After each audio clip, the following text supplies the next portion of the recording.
ഒക്കെ മുമ്പ് വിശദീകരിക്കപ്പെട്ടതാണ്. ഹയ്യാന്നെങ്ങനെ മനസ്സിലാവും, ഹാളിറാണെന്നെങ്ങനെ മനസ്സിലാവും? ഇതൊക്കെ മനുഷ്യന്മാരുമായി ബന്ധപ്പെട്ട നിബന്ധനയായി പണ്ഡിതന്മാർ പറഞ്ഞതാണ്.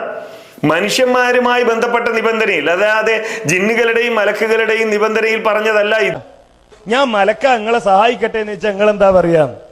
ഞാൻ പറഞ്ഞു, ഇജ്ജ് മലക്കാലും കുഴപ്പമില്ല, ശൈത്താനായാലും കുഴപ്പമില്ല, ഞാൻ ഇത് എടുക്കാൻ ഒരാളെ നോക്കി കാവെങ്കിലും അവൻ നിർത്തിന്റെ തലയിൽ വെച്ച എന്ന് പറയൂ. അല്ലാതെ മലക്കെന്ന് പറഞ്ഞ് ഞാൻ കെട്ടിപ്പിടിക്കാൻ നിൽക്കൂല. ഞാൻ മലക്ക നിങ്ങളെ സഹായിക്കട്ടെ എന്ന് വെച്ചാൽ നിങ്ങൾ എന്താ പറയാ? ഞാൻ പറഞ്ഞു, ഇജ്ജ് മലക്കാലും കുഴപ്പമില്ല, ശൈത്താനായാലും കുഴപ്പമില്ല, ഞാൻ ഇത് എടുക്കാൻ ഒരാളെ നോക്കി കാവെങ്കിലും അവൻ നിർത്തിന്റെ തലയിൽ വെച്ച എന്ന് പറയൂ. അല്ലാതെ മലക്കെന്ന് പറഞ്ഞ് ഞാൻ കെട്ടിപ്പിടിക്കാൻ നിൽക്കൂല. ഒക്കെ മുമ്പ് വിശദീകരിക്കപ്പെട്ടതാണ്. ഹയ്യാന്നെങ്ങനെ മനസ്സിലാവും, ഹാളിറാണെന്നെങ്ങനെ മനസ്സിലാവും? ഇതൊക്കെ മനുഷ്യന്മാരുമായി ബന്ധപ്പെട്ട നിബന്ധനയായി പണ്ഡിതന്മാർ പറഞ്ഞതാണ്. മനുഷ്യന്മാരുമായി ബന്ധപ്പെട്ട നിബന്ധനയിൽ, അതായത് ജിന്നുകളുടെയും മലക്കുകളുടെയും നിബന്ധനയിൽ പറഞ്ഞതല്ല ഇത്. ഞാൻ മലക്ക നിങ്ങളെ സഹായിക്കട്ടെ എന്ന് വെച്ചാൽ നിങ്ങൾ എന്താ പറയാ? ഞാൻ പറഞ്ഞു, ഇജ്ജ് മലക്കാലും കുഴപ്പമില്ല, ശൈത്താനായാലും കുഴപ്പമില്ല, ഞാൻ ഇത് എടുക്കാൻ ഒരാളെ നോക്കി കാവെങ്കിലും അവൻ നിർത്തിന്റെ തലയിൽ വെച്ച എന്ന് പറയൂ. അല്ലാതെ മലക്കെന്ന് പറഞ്ഞ് ഞാൻ കെട്ടിപ്പിടിക്കാൻ നിൽക്കൂല. ഞാൻ മലക്ക നിങ്ങളെ സഹായിക്കട്ടെ എന്ന് വെച്ചാൽ നിങ്ങൾ എന്താ പറയാ?